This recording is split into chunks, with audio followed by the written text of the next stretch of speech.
All right. Well, welcome, Marcia. It's so good to have you here today. And I wanted to welcome you to On Our Terms. And we are a show about what it really means to design your life intentionally and not perfectly. So, today's guest is at the intersection of creativity, courage, and curiosity. Marcia Kimpton is a film producer, actor, screenwriter, comedian, and someone who has consistently chosen movement over comfort. She has independently brought not one, but two films into the world, her latest, An American Abroad, and earlier, Barbados Blues. Her Bardo, latest, Bardo Bar, Blues. I'm sorry, how did, because I'm thinking Barbados.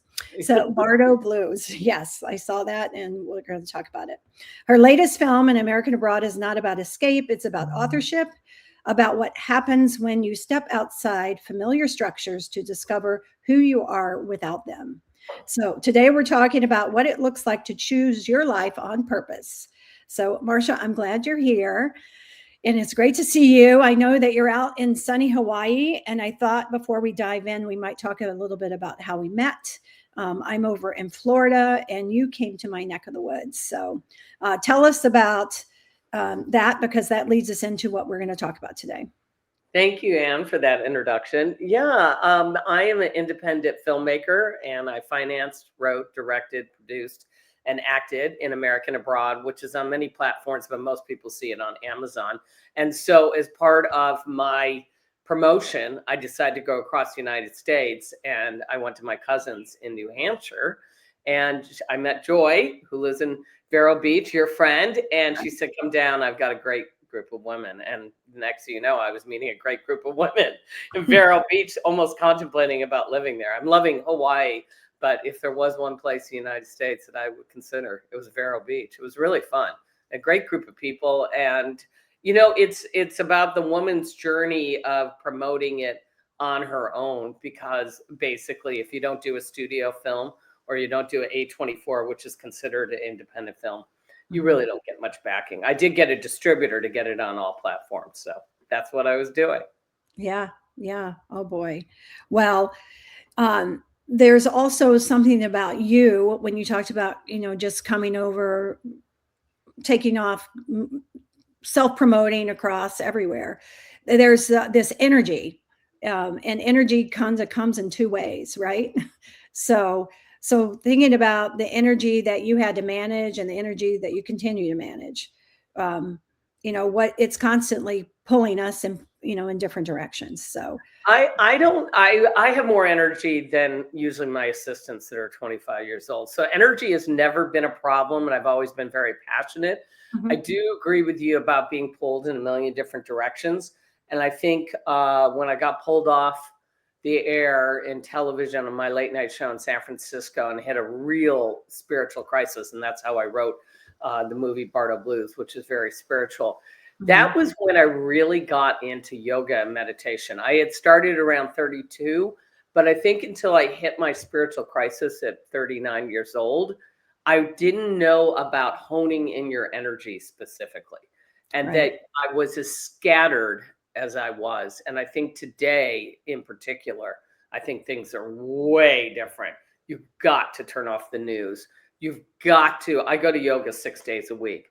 Yeah. You've got to figure out a way to put your energy in a direction, because one, that helps you manifest what you want, but it helps you live a more peaceful life. And I really do live with a lot of peace, and I used to not. And the world is so crazy now that if you're not doing that, you're at the beck and call of whatever the narrative is of that day. Right. So Right. I know we have to shield ourselves all the time, but yeah. that's where over time this wisdom comes, and we learn and we take that and we go. So, talking about your film, why did you feel called to make An American Abroad, and why now? Well, everything is semi-autobiographical. I can only create from what I know. And I really want to be Anthony Bourdain. And people used to say that, but my daughter was younger, and I just wasn't going to travel around the world because I've been to over 50 countries, 54, I think. And Mm, so I love traveling, and I saw a void with Anthony Bourdain. And as much as I made an alternative travel show, I really love the idea of taking my quirks and making this crazy kind of character because I'm divorced and single. And so I kind of combined all my loves and then decided to go to 6 different countries with this character as a fake travel reporter. And I don't see enough romantic comedies. It was originally a TV series, so it doesn't have a perfect 3 act like a Mhm. film. And I couldn't sell it because they want dark stuff. And they also don't want you to self-finance and be your own creator. They Mm. really want to have control, so they have control of the narrative and the people and the situation. And that's why most of the stuff, I'm sorry, most of the stuff is really bad today. We used to have good films and TV series. Not saying that gems don't get through, art always gets through. Oh, yeah. But so then when I couldn't sell the TV series, I repurposed it and took the best and to put a voiceover, and the movie became so much more alive because it was from a male perspective of Mm. can the guy that plays my well, he's one of my closest friends, but he plays Arnold. Can he really have a relationship? So it's about those first 3 months. And so I just went where I wanted to go. And I took my film crew, which was between 8 and 12 people, 8 people to on safari who had never been on safari in Africa. And I took it, we went to Turkey, Greece, Portugal, Amsterdam, Netherlands, France. I love Burgundy wine. So I did everything I loved and I knew the countries. And a lot of it was really guerrilla style. We didn't always have the permits. Turkey, you cannot just go into Turkey without permits. But some places we did not have permits and we didn't wing anything. Everything was really planned, but it was such a small crew. We could bring in cameras to a lot of Yeah. places. Yeah, but it's so fun. I loved how you talk about that. It is like, yeah, I did all the things that I wanted to do and I just put it together and we went on this and we made it a movie and it's wonderful. And that was something that you did want. So given that, I want to, and then we'll get back to knowing Marcia, but I want, let's take a look at Marcia in character. I have the trailer and I want to show that so that you can see that this captures the spirit of An American Abroad, which is that movement, curiosity, and becoming. And I want to talk about that. So, all right, let's see the trailer.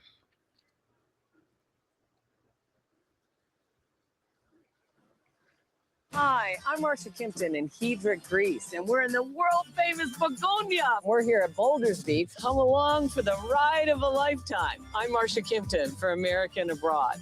What can I say about Marcia? She's a handful, a lot of work, a lot of fun, preposterous, presumptuous, perfectly imperfect. Marcia, are you... Oh, sorry. It's okay. You can talk. Honestly, nothing bothers me anymore. I don't do lines. They make me really anxious. Don't do lines? Wish I had narcolepsy. I don't think you do. I need help. She's dieting. What diet this time? I'm on the fork diet. I'm on the air diet. I'm a fruitarian.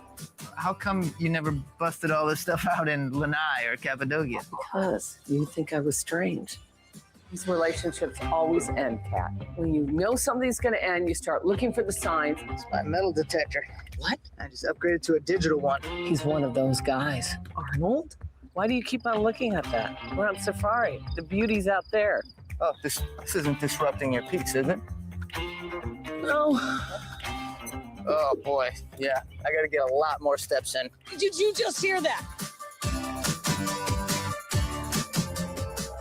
I'm in love with Arnold. Did you just say the L word? Am I going to marry Arnold? Yes. Okay, enough of this. I don't want... You don't know what it's like I don't know if I can handle it. to love somebody. Yeah, you just got to ask yourself, do I want boring life or exciting? You know?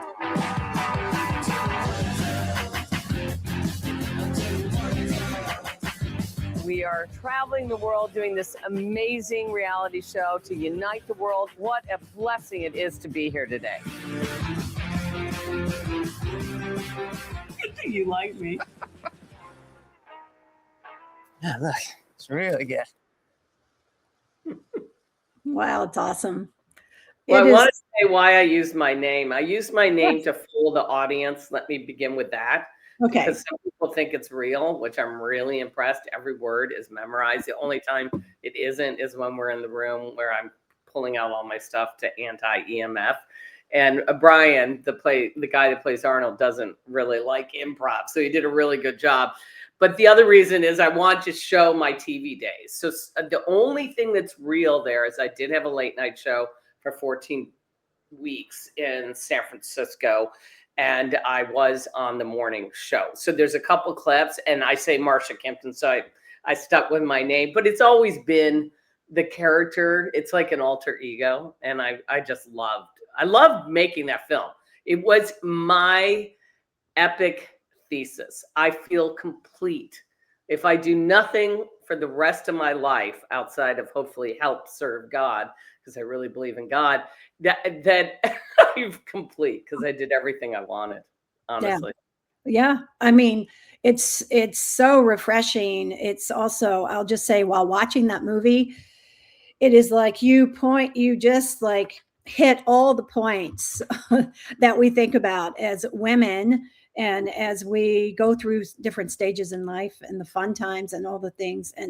And it just gives you that, like, hey, let's go, right? That let's go attitude of, we're never too old to do what we want to do. And I wanted to inspire people that way. So I appreciate that. And the other thing is, it's just so obvious that men are writing most of the narratives of all our storytelling. I'm not saying in books, but in movies.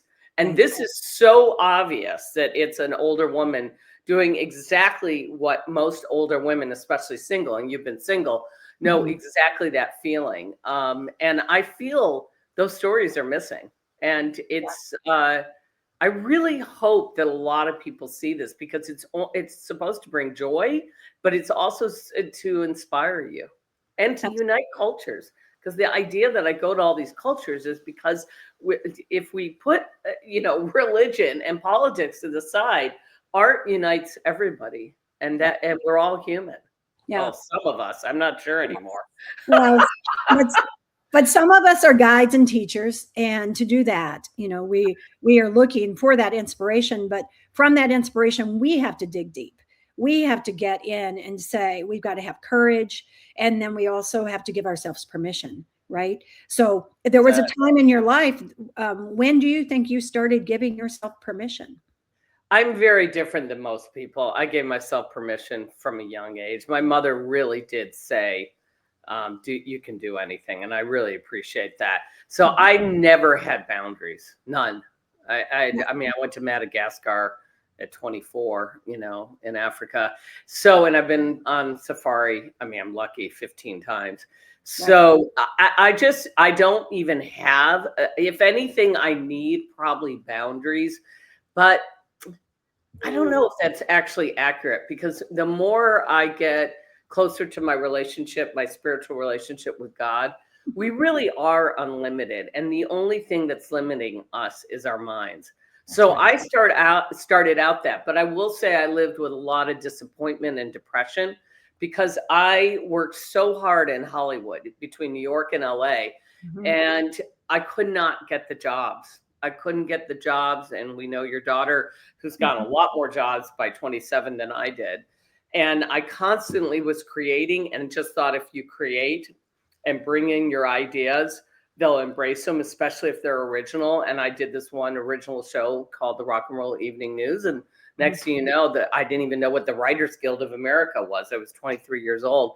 The producer was registering it under his name. And then I was like, wait, I wrote the whole thing.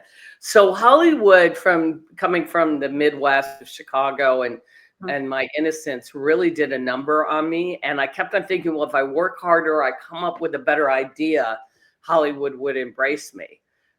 So it's an interesting perspective. You can be without any boundaries, and you can believe in yourself completely, but then you need an industry to be paying for your art.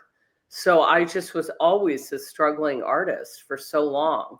And if it wasn't for my father, who developed Kimpton Hotels in passing, I would have never been able to do American Abroad. The other films I was financing with just such little money. But that one was, like a dream come true. I have to thank my dad. Yeah. No. And then, we all have these crosses, all these places as we are going through our journey. So as we're going through as young people and then our careers and moving through that, it is about how do you partition those things and how do you take it? Like you said, we have all of these ups and downs, but it is when we look at life on the spectrum, oh boy, I mean, people say it all the time, but in the moment it's crisis, but over the period, what we learn from it and take from it and do with it, which kind of gets me into the other question I want to talk about, that this wasn't your first film, right? So It's my sixth. Only right? 2 have been distributed. It's my Oh, sixth. okay. So, Yeah. so can you tell us a little bit about Bardo Blues and what prompted you to create that, and or how you got into producing your own movies? Well, there's so much to say. I just want to say you're saying a very interesting point. So I was without boundaries and I was very authentic to myself. That was never a problem. So I was lucky. I had a lot of confidence, and I thank my mother for that. But the one thing that is interesting is that I was measuring myself on the outside world. So I would be considered not a success. You don't know me. I'm not famous, and I haven't made money with my art. So I wrote a book called Escaping the Hollywood Bardo about my entire journey about finding that confidence within, because I had it, but then I was measuring myself with the outside world. And if I continued to do that, I would have never, to segue into your next question, ever done Bardo Blues. So it's interesting that I'm teaching a class called the Happiness Memoir class, because when you write your life story, you're able to have this perspective of how you're valuing the outside world to give you your definition of success, and instead of the inside world. So Bardo Blues came because, again, I was pulled off the air for no reason at all. A new guy came in San Francisco, and he hadn't decided on my show. So I was really broke, and I was really devastated. So I started studying. I went to my minister, Emanuel Swedenborg. I didn't know anything about the guy that basically founded the church. It's a very liberal version of Christianity. Swedenborg didn't intend, he was a 17th century scientist, didn't intend to start a religion, but basically he rewrote the book of Genesis and found out that we are the church within. It's not that he found out, but that's what he talked about. So there were certain churches that were made in the sense that you are the church within, and within, without, right? And so as above, as below. So I started studying and auditing because I had dyslexia. So I just kept on reading and doing different jobs like waitressing and selling leather and selling wine, and a single mother. And the next thing you know, this story, which I think anybody that's a writer knows, the story just comes out of you. It just literally came out of me, and I wrote it. And then Anthony Taylor made it a lot better. And I just stopped paying my taxes. We're hoping that we won't be paying taxes anymore. So I have the IRS chasing me, and I can now do my film in Thailand. And it was the most challenging thing possible, because you have, phone calls left and right. You have to pay your taxes. I did the entire film without an assistant. And I got to, in Thailand, you only can film in January, February, maybe March, because it's so hot. And I picked Thailand because it could show the Buddhism is a very neutral way of talking about heaven. And also they have hell, like every country. And I didn't want it to be a Christian film. I wanted it to be a deeply spiritual film. And Buddhism is not really similar to Swedenborg, but it's really talking about heaven and hell within. And I almost canceled the whole thing and knew the whole film was over with, because at Christmas time, I was like, how can I do this alone?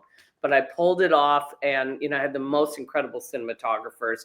I did for only $650,000, and which is really nothing, and got the whole crew over there, and four to six people that were in Thailand, shot it in northern Thailand. It was just, I didn't know if I was going to pay my hotel bill, so I had to call my brother, and he sent me $5,000 so I could get out of my hotel. It's just right out of the movies. And I don't want to give the ending away, but it's a deeply spiritual. I will say that it was a linear film, so it was going in order, and I wanted a non-linear film. I love the movie Babel, and Alejandro Arnautu, can't say his name well, does a lot of nonlinear films. So I couldn't finish the film. I ran out of money. And I started every single night with a bottle of wine looking at the movie and found I could make it nonlinear and rewrote the whole thing and then finished it about 4 months later. Yeah. It's really incredible. I mean, it's a very deep movie, and people can relate to it in a lot of ways too. I think that the subject matter is also about mental illness, even though is not showing or pervasive. I mean, it's there, definitely. That's part of the pieces of it. But I just want to say that the whole journey of that and what you just talked about, that is independent film producers and like yourself, you're entrepreneur. You know, your business, other entrepreneurs know exactly what you're talking about. And that's, you know, I deal in the business world and I deal with business owners, helping grow and scale. And all of this, it's the inside stuff that gets in the way for us to actually go accomplish it. So, I mean, you know, you had it all. Like, you got people chasing you and you're like, no, I got to go over there to get away from them so I can get what I need done so I can come back and actually have it. So, well, most people that create anything out of nothing, which is an entrepreneur, right? Right. They are incredibly disciplined no matter what obstacle. And in the middle of the movie, my very close college friend was not pulling off the scene. And I actually had a moment, the movie was over with. I have the IRS chasing, the movie's over with. She was not pulling it off. And she was the lead character because she was nervous with all the cameras and everything. And I really sat in prayer and God, and we had a lot of problems with that opening scene, and it barely is in the movie. And we had to come back and pay the whorehouse that we were in another $1,000 that I didn't have. And so it was such a great example of exactly what you say. You have to be so focused no matter what in order to finish the job. And that's something that again, it's just something that I was born with. And I think my dad was that way. And that's how he made Kimpton Hotels.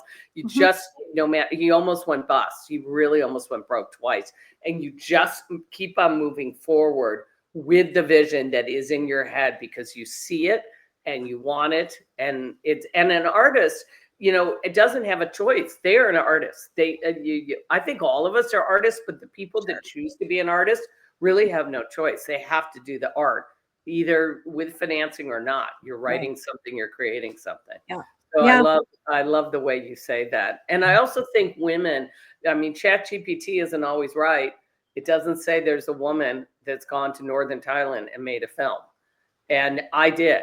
And I don't know of another woman that's quite done that in a foreign country without the kind of support. And I do want to put the plug that the last credit tells the true story about my brother and I, because it kind of makes you realize how profound the film is. Right. And also the other thing is, if you have legs, kick it. I think if you have legs, kick them. Rose Byrne is amazing in this new film. The film is about mental health, and it is a painful journey. My movie is not a painful journey. The whole movie is horrific.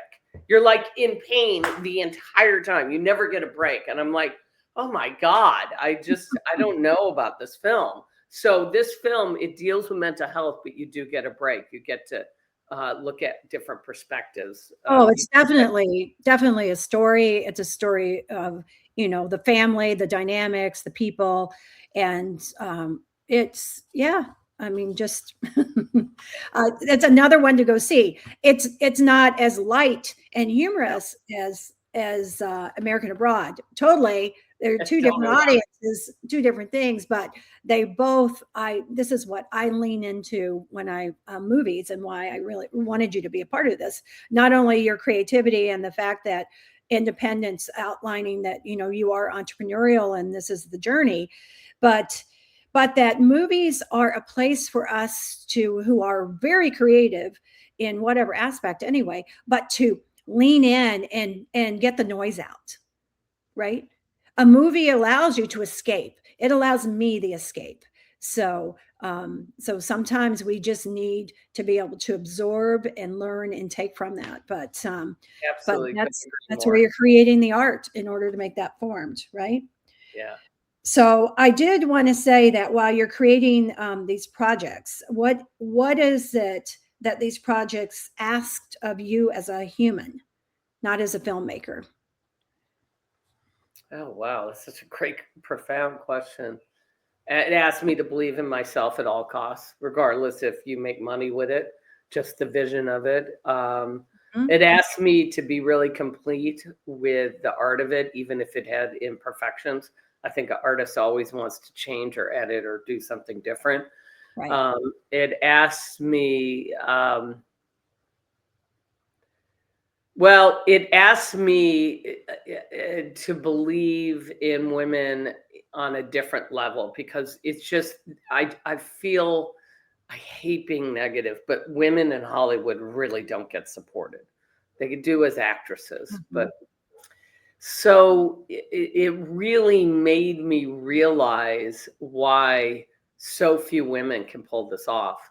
It's so difficult. And I'm not saying, I'm not a doctor, saving lives, but I really saw the odds against a woman, and especially women directors, because they aren't strong enough. I'm a really strong person to keep to their vision. My cinematographer was so incredible, or the brothers, Ian, just immaculate. So I could give them the technical. I'm not good technical, and know that everything that I envisioned from the location to the script was going to look better, and trust it. But it's a symbiotic, interesting relationship. And even my cinematographer, who never gives compliments, Justin, gave me a great compliment and said, I just rarely have seen women with knowing the vision so strongly as you do. And it also, I think, for so long, because I'm such a producer at heart, never really saw myself as an artist. And I think after Bardo Blues, I really knew 100% I was an artist. So that was pretty exciting. Well, you did it. Exactly. And that was it. And that we all hit moments when we're struggling up the hill, and then we get to it. But then there is going to be another peak and another mountain and another thing to climb and to do. There is always another mountain, but I will tell you, there's a huge difference in my life than 10 years ago, or even making that, which was almost 10 years ago, is that, again, we only have a mountain within. So I still have the mountain if I'm going to ever do a film. I have 3 scripts out there. And I don't know if I'll ever do a film again, right? So the mountain could be, God damn it, I may not do a film again. But instead, I've internalized it and found the peace within. I'm writing a play, and I'm doing this course to help people called the Happiness Memoir Course. So the mountains are different now. They used to be such huge hurdles, such depression. I had such depression that I medicated with alcohol. And so now I don't medicate it. I go to yoga and meditation, and I have found the heaven within without the outside world determining. So the mountain is still there. It just doesn't affect me the same way. Yeah. No, that's very deep and personal, and it makes a lot of sense. And we don't realize that so many people tend to give up before they've even pushed, so they don't know where their potential can be. Right now, that's not that. I look at you as living life in color, and so I think you harness yourself by doing yoga and putting all those pieces together. But going back, you mentioned about how you put this team together, and how you have this, and you didn't know if she could do this, and you make sure you do that all together. Well, that's part of leadership. Okay. So, I mean, that is a component of, you needed that leader, and you had to have your team all come together, and you had a lot on the line, because you were like, this has got to work. And sometimes we need those. Sometimes those pieces actually help us having that sense of urgency or sense of things. I work with clients who have been in business and they've started their business. And so they've been in business already, maybe 5 to 10 years. But what it is in order to scale, in order to have it all come together, you need to rely on your team, not be the one all, right? You do a lot of the things. I'm not saying it's definitely you need to wear all the hats, but it's also the fact that you need you need people we need people, right? We all need people. We need people. We Definitely need definitely, we do. So, let me go back to the show again a little bit. Now I'm trying to go a little here with you on American Abroad.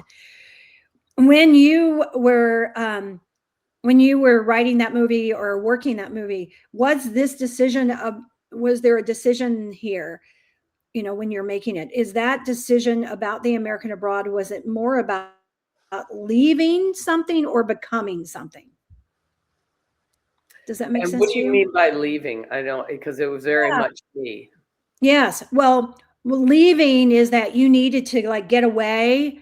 So this was a getaway type of thing to create, to move on, or about No, I just love leaning traveling. into something. Yeah, there was just nothing. I just love traveling. And I feel that so many people either don't have the money or the courage, don't travel. I mean, it's way different than 20 years ago because people travel a lot more now. But still, a lot of people will never go to Africa on a safari. So I thought that. I also wanted to show how safe Turkey was. And because it was a different religion, I thought that was really crucial, and it was really safe and amazing. So I picked all the places based on either it was easy for me to produce because I had been there a lot and I knew how to produce there. And again, every dollar is mine. So, you're trying to make that dollar worth it, or it was a country I wanted to show the world. Becoming, I think that is the hard part for me when I watch the movie, because it's a TV series and the second season, there's a little bit more of a becoming. So it doesn't have that traditional film of complete development of the character. She is who she is, but you see her vulnerabilities and also putting it all on the line for a man. And if he doesn't accept her, whatever. And I love that. I don't see that very often. I don't see that. And that's who I am. I'm fine being single. I mean, I am. I wasn't for years. I will be honest with it. And then I came to so much peace and happiness that, okay, the person that's going to be in my life is going to be a partner. It's going to be a soulmate, or forget about it. I'm having fun. Yeah. So I love that becoming of my own self was there, and I show a very empowered woman. And again, I'm not trying to just compliment myself. I really appreciate your thoughtfulness in it. I don't see this character, this woman out there. I haven't seen her. I mean, that is me. Yes. But it's just interesting how these, again, limitations on the female story, because you're empowered. And I can tell that. And I think it is something with age, but I was empowered at a very young age. But I was still worrying about the outside world. Yes. And the real empowerment is finding peace within. Right. Well, and a lot of time the worry is about the outside world too, because there are restrictions, there are limitations. I mean, there are rules that you do need to live by. And while they have certain rules, there's these soft rules that, it's been very challenging, I should say, in a lot of different ways. People that are going through corporate and other organizations, or just people wanting to work a linear path, right? I mean, we can have this linear path, but then stepping out actually is something that when we can learn how to step out of the comfort zone, stepping out of that comfort zone gives us that, and going back to potential. So when I looked at that, right? So we can live in just ordinarily, or do we want to really take it a notch? And what does that mean? And sometimes that notch like closes a door, but when one door closes, another door opens, and that's part of the attitude and what you're doing. So I think people don't have faith in God. I truly do believe that. I don't mean to be that way. I've always had a very direct relationship with God, but if you don't have a direct relationship with, you can call it higher self, the universe, the divine, whatever you want to call it, you don't have that trusting. And the difference between me 20 years ago or 30 years ago is now I trust and I surrender. Before I didn't. It was like push, push, push, move forward, forward, forward. And then it didn't, I don't know, most people's lives would go perfectly. I even Brad and Angie's, they didn't, and they look perfect, right? So it's like basically once you realize that your life, everybody's life is not perfect, right? And we all have hurdles, right? How am I going to make it easier to deal with that? And I just love the way you talk about becoming. And I think that that in that becoming, a real direct relationship with the divine makes a huge difference. At least it has for me. Yeah. And we live in this dynamic world where it is global. It's all of these things. And you've taken this journey, you've taken a woman over on a journey, and it's an older woman on this journey that's been single. And it's just funny because I look at that as becoming, because we're always becoming more. And to see, sometimes we do need to leave things to become more, right? And it's you need to be alone to become. Often you need reflection, self-reflection. Right. Yeah. I mean, I love your perspective on it. But we also have to feel it. Like we have to feel like sometimes we have to feel like I'm going through the muck. Okay. Yep. You're actually literally stomping through the muck of life, and then you have to seize it. So what you've talked about all today is about this. I've been in the muck, but I'm not surrendering to it. I am going towards something else. And then over time, that journey has brought you all the way to today. And then I met your daughter, fortunately, and you haven't met mine, but we make daughters. Right. And I'm not saying that not sons, but sons that see empowered women, but daughters that are way more empowered than we ever were. Yes. Because the opportunities are more there, but more importantly, the handling of it. So I think all of this, remember, every time we change, our children change with us. Even if we don't see it directly, it's an ancestral line that is felt. Yes. Yep. It's that. So one of my last questions is, like, you wear many hats. You're author, actor, screenwriter, producer, and you step into each one with courage and style. So how do you know which role to lead within a given season and which ones to quiet? I think you talked a little. Well, when I'm doing the film, I mean, I'm a producer. I think the hardest part is acting while directing. And so I really only rather direct for the rest of my life. It's just so hard. Because you do, Robert Redford said it so well. You have to become a totally different person when all the cameras are on you. So I'm inherently a producer and a creator. I think, when the money runs out, you find all these other ways. It forces you to become, like I said, I'm going to be teaching this. It's at my Instagram, Marcia Kimpton, and that's Marcia Kimpton. The happiness coach. And it's really a course about, even if you don't want to write your memoir, which I know sounds really huge, I just was led to that. It gave me so much happiness when I could see my life story. It was better than therapy. It really was. And I could see the journey and then decide what was the next place. So that is what I was kind of forced to do it, because I hadn't sold my movies and I wasn't making money. And then I realized I really want to serve. I really want, because I live with so much happiness most of the time, and most people don't. And I used to be so sad that I was like, oh my God, well, I can help people find happiness.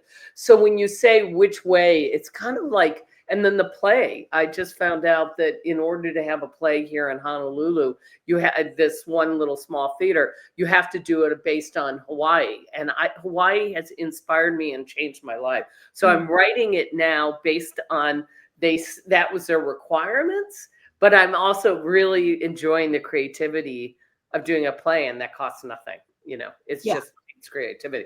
So it's just wherever I am led at that moment creatively, or financially, you know? Yeah, no, it's we have these seasons. Everyone is going to go through all these seasons and all these chapters of their life. And there are times, sometimes it's even hard after you've done all of these things and we get to certain ages to say, when is it time to rest? Right. I'm And doing that for it, the first time in my life. I'm actually resting. yeah. Yeah, I And think that that is key. I always was moving forward. So it's a Mhm. great question. Yeah. So we see that. And now resting means something a little different. And that's where you still now are creating that avenue But with where no pressure, but no pressure. But a lot of that's people worry about money, and it's a real reality. And so how can they believe that everything is going to be okay? You know? yeah. Well, they do the things that you've done over time, just like you did in order to build these write your first movie, get your script, do all of the stuff, get your first movie produced, and then decide, okay, what do I else have in me? And I'm just channeling here what you've done. And then you've just said, shoot, I'm telling my story my way. And that's what I find in American Abroad. I think that it seems like the first one, Bardo Blues, definitely was you created something based on maybe things that were happening in your world and what you wanted to get out and convey. And then now you've created this as that if I don't do anything else, this is my signature because this is what Yeah. I want to show and what I want to inspire. And I don't think that you uh, that is all that we're going to hear from Marcia. So I know Marcia can't be contained too long. We'll see. That might be that trip we go on over to France or something that you talked about. When Yeah, no, I think I'm going to do that in a year. I've decided I'm going on a spiritual yoga trip in Peru with my yoga teacher in October. But yeah, I am going to organize a women only trip to Burgundy, May of 2027. And I'll start advertising that. And I also have a Substack that talks about all my travels and what I'm doing Yeah. as well. Yeah. So. And for your movie, I wanted people to know that I could, let me just pop this up. It's here. on Amazon. It's on a lot of places, but it's Yeah. easy. Oh, perfect. So, Oh, yeah. like, How about that? So, an American Abroad, and you can find it on Amazon or marciakimpton.com. yeah. I also just want to just highlight Bardo Blues. Bardo Blues. Sure. I mean, really, people, if you want to get into a deeper movie, definitely see this. It's very interesting. And I've got 2 points I want to just kind of wrap up with is that living on your terms isn't about chaos, but it is about conscious choice. And I think we've talked all about that today. And that living on your terms starts with permission. You talked about getting permission from an early age. I think that that's what great parents can really do and help us with. But it's hard to see there that living on terms starts with permission, and that permission starts with the way we speak to ourselves is the way that I think about it. And so others give us that encouragement and do those things for us.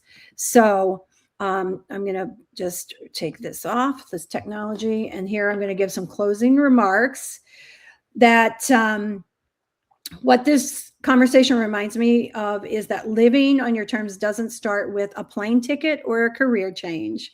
It starts with permission to choose consciously, permission to trust your intuition, and permission to stop living by default. And with that, I want to thank you, Marcia. And unless you have any closing words on the things that you're doing, I just encourage people to have a fun Saturday night or a bunch of women getting together watching American Abroad. But if you've got, there are guys that like these rom-coms and it is so funny. So, and if you want to learn more about women or what your wife is going to, what she's thinking about, then watch it too. And I have to thank you for your very thoughtful, insightful, original. I've never had an interview quite like this. It's really empowering and really, really great questions and just inspiring. So thank you. Good. All right. Well, we look to see you soon. And thank you for being here. All right. Thank you. Thanks all.